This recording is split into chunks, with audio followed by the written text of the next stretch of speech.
Okay, thank you, everyone. I hope you hear me.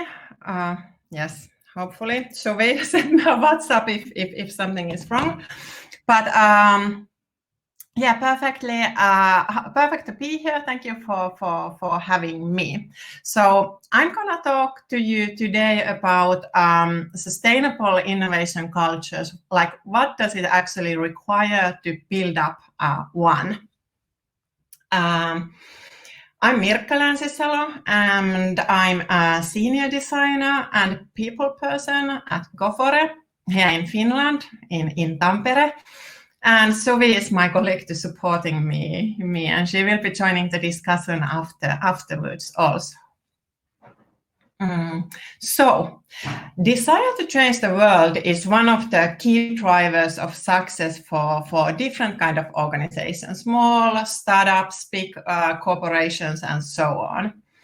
But also this kind of will to change the world and make world a better place or make the company really successful has the power to cloud your judgment. And what does it mean? It means today we are living in really, the world is more complex, more uncertain, more volatile, and more ambitious than ever before. Meaning that volatile world, the picture of kind of current environment when we are making the decisions, it's what it is what it is at this moment, but we don't have any idea what the next second brings. So the world is changing around us all the time. It is really uncertain because it's really difficult to predict. For example, the global pandemic, which we all are living in at the moment, or for example, Brexit, might have not been such things that many of us saw coming. And this also affects the company's ability and kind of way of creating strategies. So instead of making this long-term 5-year strategies, companies make strategies for 1 to 3 years, and those are dynamic, so those should be kind of revised all the time as the world changes around us. Also, the world is complex. We as a human beings, we cannot kind of understand the fast leaps of progress that the technology can do. As we talk, as we speak, things change like so fast. And there's also like huge dependencies in the world economy, talking about logistics and supply chains. The dependencies are huge, and if one part fails, it has like enormous effects on other things. And about the ambitious world, there's lots of disinformation, fake news, polarization, and so on. So the thing is, like, the kind of the cold fact is that we just need to live with this. We can't kind of expect that the world is like it used to be and we can behave like we used to behave. We just need to kind of go with the flow and accept the kind of the problematic world as it is.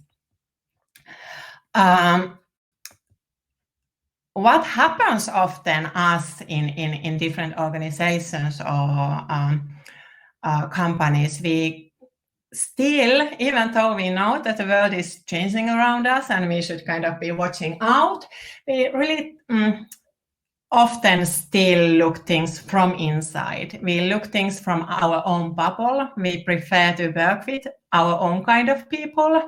And it's really human thing, and it's easy, and it's kind of the comfort zone where it's easy to stay, to kind of choose the people, choose the good dynamics within the group, and kind of stay there, not to push the limits. And then, in addition, we also know that think that we know our customers. Like, we might have done this persona profiling, we have been talking with them, we have done the marketing studies and so on. but it's not maybe something that we constantly do. So we kind of might have this, we are not maybe up to constant changes, up to the constant kind of change of needs that our customers also have. About customer centricity. This is a picture. If we now kind of imagining, now I don't see you guys who are joining and listening, but if it's just imagining that we would kind of want to get like change the world, make the world a better place. We know that there's a big group of people like the girl in the picture, and we really want to improve her life. And of course, we might want to also get rich. It might be one kind of driver for us. Then we start to think that what should we kind of start to provide for her and people like her, because they have lots of money. We know that they belong to our customer group and so on. And now I can't ask you, and I can't get the answers and the guesses. It's also really nice to hear what kind of ideas people have. But I have an example. I've been talking in Lisbon, in Portugal, a bit. And in those sessions, when I present this picture and I ask the people that, what should we kind of, how can we help her, and how can we get like really filthy rich by helping her and the people like her? And the answers are like, she needs like help. She needs this, some kind of, she might have some kind of mental issues. We kind of need to kind of understand what is wrong with her. Or then we need to kind of get this warming suit to keep her warm, because she's crazy. She goes to this ice hole, and the hat is not enough to keep her safe and warm.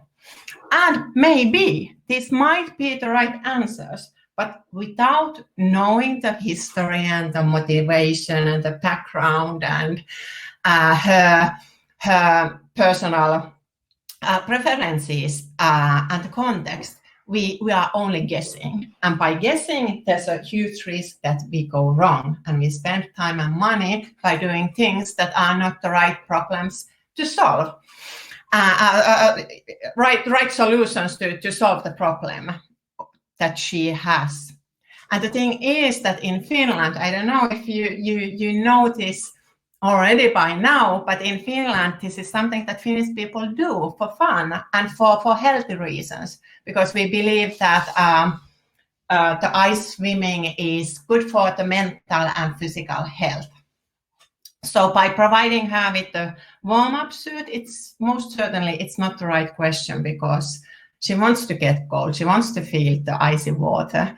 And to help her with her issues, okay, most probably yes, but it's not kind of it's not the thing what she's looking for. So maybe to just give her stairs that she can carry with her and get easily to the water, ice hole, and out from there. That might be the right reason to kind of make her really happy, make her buy the products from us, and to make us really good company to kind of understand our customers' needs.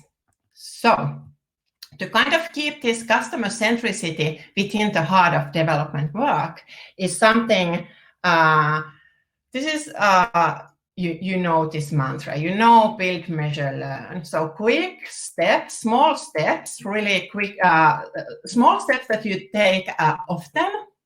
You get feedback, you get constant feedback, you really understand that, okay, instead of making this warm-up suit for these kind of ice swimmers, the need is different. We understand that we had this plan that we might start to create these suits, but now we need to pivot the plans and change the plans and do something else.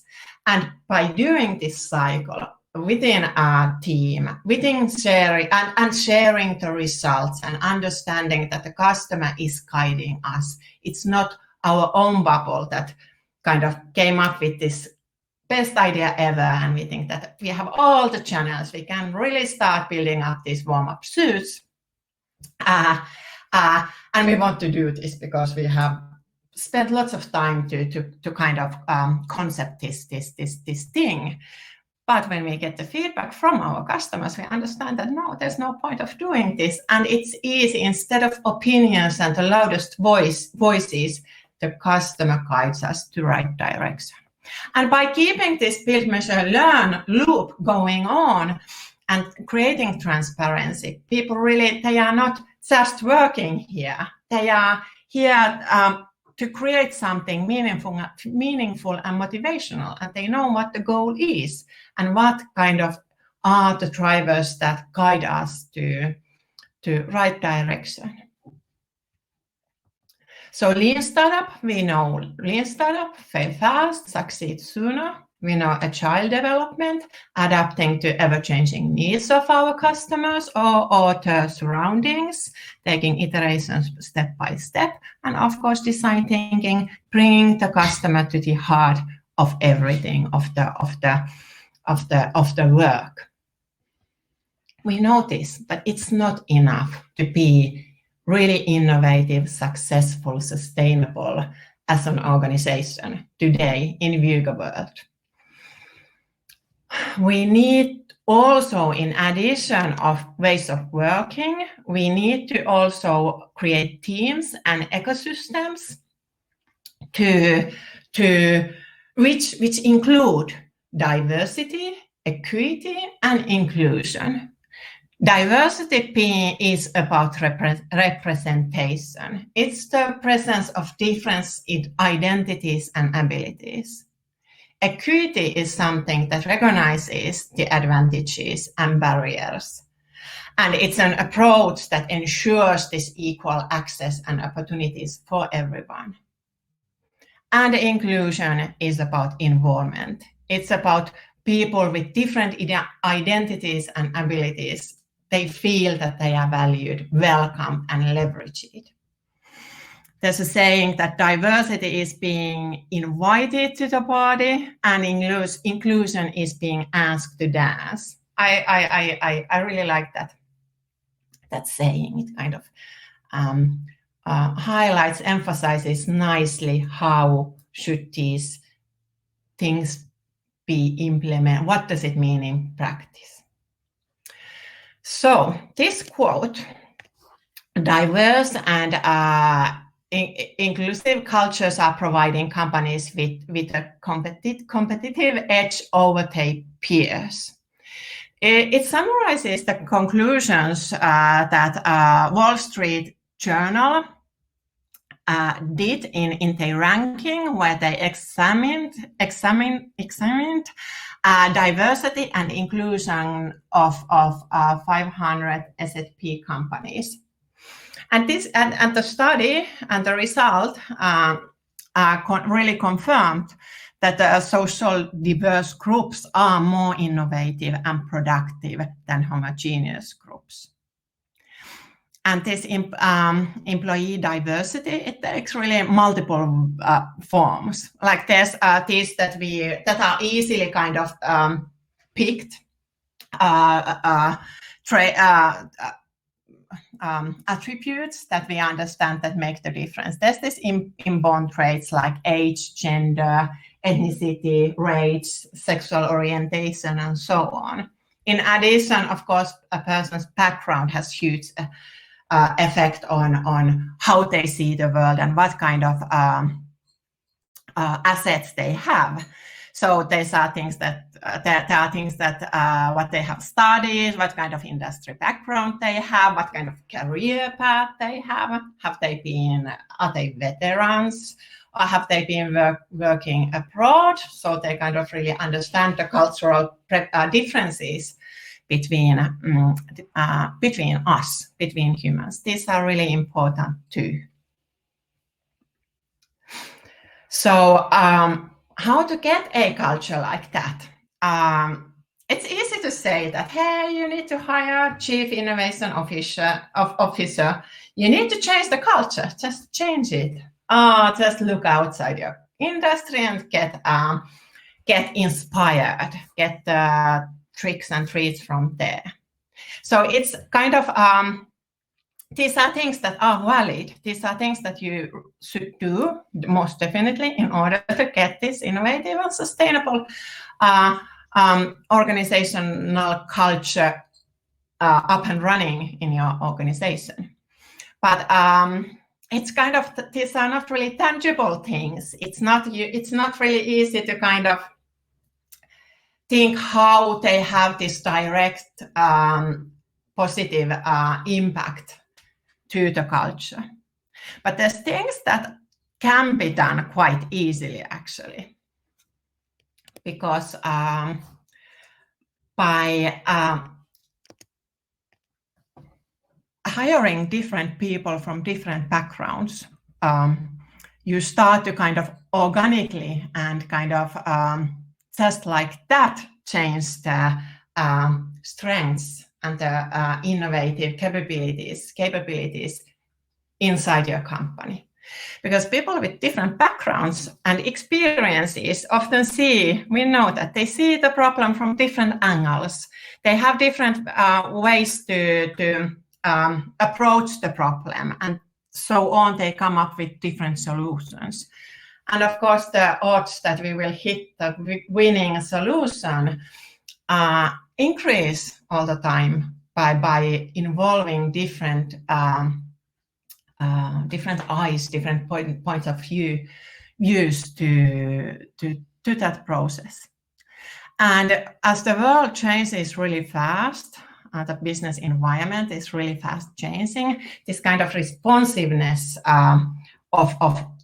towards the change is really crucial for companies to have.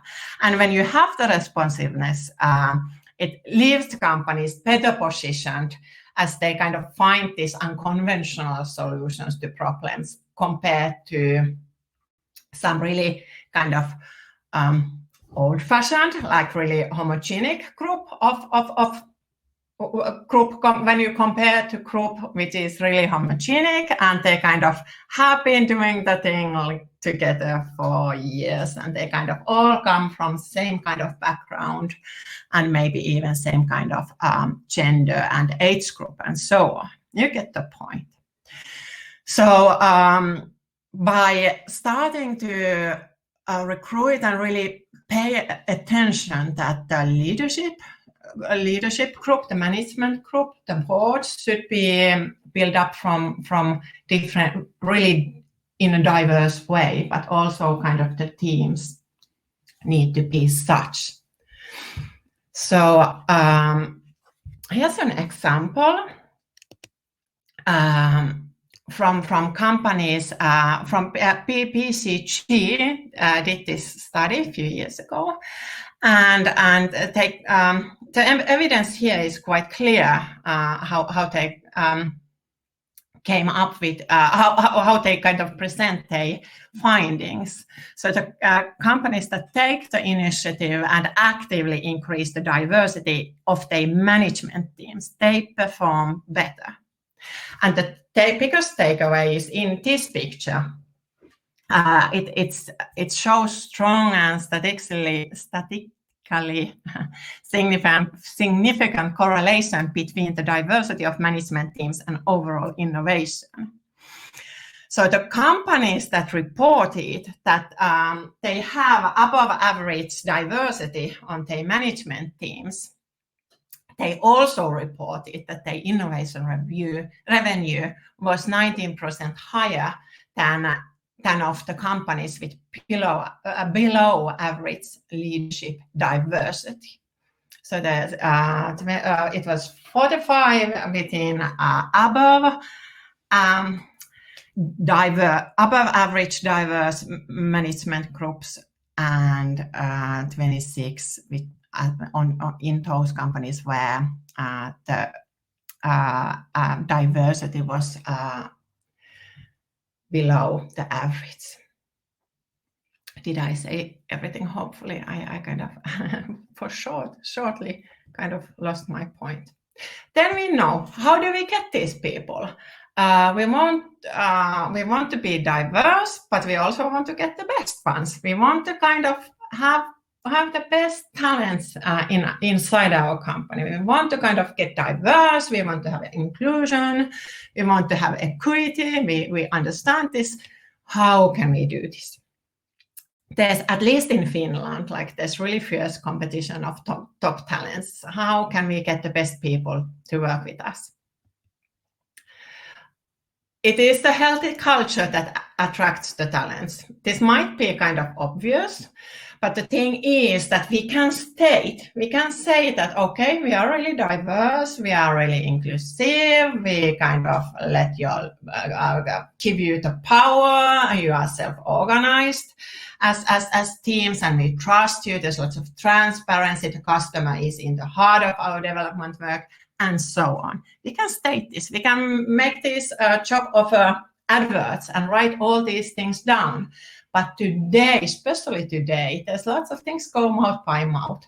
So even though if you say things but you don't actually live them, if the people who are inside the company doesn't kind of experience it and kind of can kind of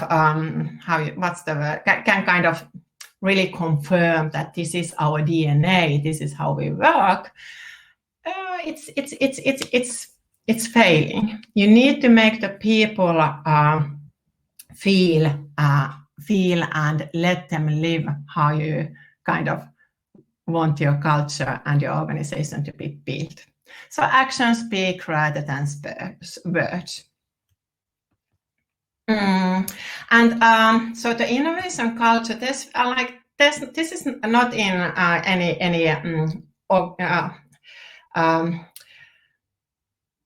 this is not list of importance. This is just list what kind of things in innovation culture should be present. What are the things? Innovation culture should love collaboration, and it should keep learning. It should kind of celebrate the opportunities and possibilities for people to constantly learn and constantly work together, share their point of views and insights.